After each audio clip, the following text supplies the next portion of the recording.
Le DAU est vraiment une chance pour rebondir dans sa vie professionnelle, mais j'avoue que aussi personnellement ça m'a fait du bien. J'ai vraiment rencontré des gens merveilleux. Et tout ça, je vous l'explique en vidéo. I got broads in Atlanta. Just to throw me in the family. Credit cards and the scammers. Hitting the licks in the band. Legacies. Salut jeune étudiant et j'espère que tu vas bien. Aujourd'hui petite vidéo pour te parler du DAEU. Alors dans un premier temps, qu'est-ce que ce DAEU? C'est un diplôme d'accès aux études universitaires. Et contrairement à ce qu'on pourrait te dire, ce diplôme c'est vraiment l'équivalent du baccalauréat. Beaucoup s'interrogent sur le niveau qu'il faut avoir pour pouvoir rentrer dans cette formation. Moi il faut savoir que j'ai simplement le BEP, donc le brevet d'études professionnelles mention électrotechnique. Alors pourquoi j'ai intégré cette formation? Tout simplement parce que comme toi qui regarde cette vidéo je suppose, j'ai subi un échec scolaire. Je pense que tu vas t'identifier à mon vécu parce que voilà, si tu reprends le DAU c'est qu'on a plus ou moins fait toutes les mêmes erreurs. Donc moi j'ai travaillé quelques années dans la sécurité, j'ai travaillé aussi dans la logistique et au final, voilà, je voulais toujours faire des formations qui malheureusement me demandaient le niveau du baccalauréat. Alors j'ai commencé à chercher sur le net et là je suis tombé sur ce diplôme. J'ai appelé l'université qui proposait cette formation. Suite à l'entretien téléphonique, j'ai eu un rendez-vous et j'ai dû passer certains tests. Alors beaucoup se demandent s'il faut réviser pour les tests. Moi je ne conseille pas, pourquoi? Parce que suite aux résultats de vos tests, vous allez être mis dans certains niveaux. Le problème c'est que si vous faussez les résultats de votre DS, au final vous allez être mis dans un niveau qui ne vous correspond pas. En ce qui concerne les tests, c'est du français, des mathématiques et de l'anglais. Ça correspond plus ou moins à un niveau 3e.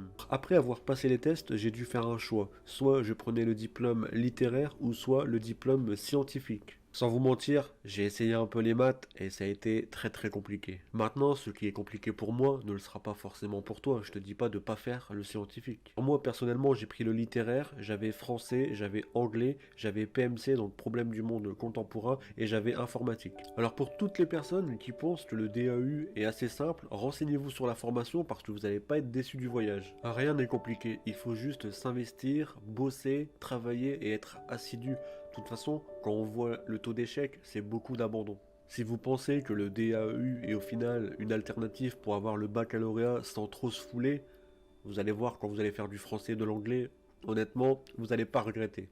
Ah oui, j'ai oublié, une fois que vous devez faire votre choix, il y a 2 matières obligatoires. En littérature, c'est français et anglais, et en scientifique, c'est français et mathématiques. Il faut savoir que dans les 2 options, il y a des matières optionnelles. Donc en littérature, il y a histoire, problème du monde contemporain.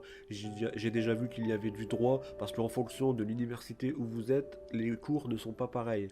Et en mathématiques, il y a donc français et mathématiques obligatoires, et il y a ensuite des cours comme physique, chimie, biologie, etc. Alors si j'avais un conseil à vous donner aujourd'hui, ça serait d'être assidu, mais aussi surtout d'être organisé. C'est très important. Mon deuxième conseil, c'est surtout de ne pas repousser au lendemain ce qu'on peut faire le jour même. Alors ça paraît un peu bête de dire cette phrase-là, mais par exemple, si les profs vous donnent des devoirs, n'attendez pas la dernière minute pour les faire. Faites-le vraiment au jour le jour, parce que on se retrouve souvent le dimanche soir à tout faire d'un coup, mais on ne retient rien au final, ça sert à rien. Alors mon troisième conseil, il va paraître un peu bête, mais au final, certaines personnes ne le font pas, c'est tout simplement assister aux cours. Il faut venir au cours le plus souvent. Alors rien n'est obligatoire, mais venez, c'est pour vous, c'est pas, voilà, on va pas vous envoyer une lettre chez vous, on va pas appeler vos parents, mais au final c'est pour vous, donc assistez vraiment au cours, essayez d'être là le plus régulièrement possible. De toute façon, on va pas se mentir, si vous commencez à louper de plus en plus de cours, vous allez accumuler de plus en plus de retard, et au final, à un moment, vous allez abandonner. De plus, les profs sont vraiment géniaux, c'est fini les délires du prof de lycée, voilà, ils vous prennent plus pour des enfants, ils vous prennent pour des adultes, et là rien que l'échange est beaucoup mieux. Donc au final, voilà, il faut au moins au minimum leur rendre leur travail, il faut un minimum être présent, il faut un minimum être sérieux dans la classe, et au final votre année elle peut que bien se passer. En plus, ce qui est bien dans ce genre de formation, c'est qu'il y a vraiment de tout âge. Le plus jeune, je pense, avait 21 ans, et la personne la plus âgée, franchement c'est une femme adorable, avait environ 45-46 ans.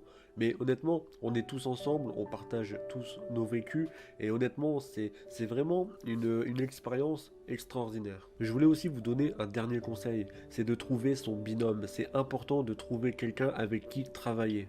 Je dis bien travailler, pas quelqu'un à qui demander les cours parce qu'on ne veut pas venir ou pas quelqu'un sur qui tricher. C'est vraiment un binôme pour pouvoir travailler ensemble à la bibliothèque. Ou peut-être chez vous, mais surtout ne profitez pas des autres, ça ne sert à rien. Le jour du DS, vous serez seul devant votre copie. Alors on m'a aussi demandé le nombre d'heures que je passais à travailler le soir. Alors ça au final, vous répondre, je peux, moi je passais 1 heure à travailler par soir, mais ce n'est pas significatif pour la simple et bonne raison qu'un individu n'est pas l'autre et que les difficultés de un ne sont pas les difficultés de l'autre. Il faut aussi savoir qu'en étant étudiant, vous avez donc les mêmes accès que tous les autres étudiants. Vous avez le droit à aller à la bibliothèque, vous avez le droit aux cantines, vous avez le droit voilà, à toutes ces choses. On fait vraiment pas de différence. Honnêtement, vous n'êtes pas pointé du doigt, vous n'êtes pas dévisagé. Voilà, donc n'hésitez pas à reprendre le DAU si vous voulez changer de vie. C'est vraiment quelque chose, je le répète, d'extraordinaire. Et surtout, n'attendez pas, ne repoussez jamais. C'est pas parce que vous avez plus de 25 ans par exemple qu'il faut se dire oui mais je suis trop vieux etc. Non pas du tout, il y a des gens comme je le disais tout à l'heure de tout âge, honnêtement tout le monde peut changer sa vie à n'importe quel moment de sa vie, donc vous mettez pas des freins là où il n'y a pas besoin d'en mettre. Voilà, je vais terminer ma vidéo, donc surtout si vous avez des questions, n'hésitez pas à les poser en commentaire, je me ferai un plaisir de vous répondre et je vous dis à la prochaine pour une nouvelle vidéo. Ciao!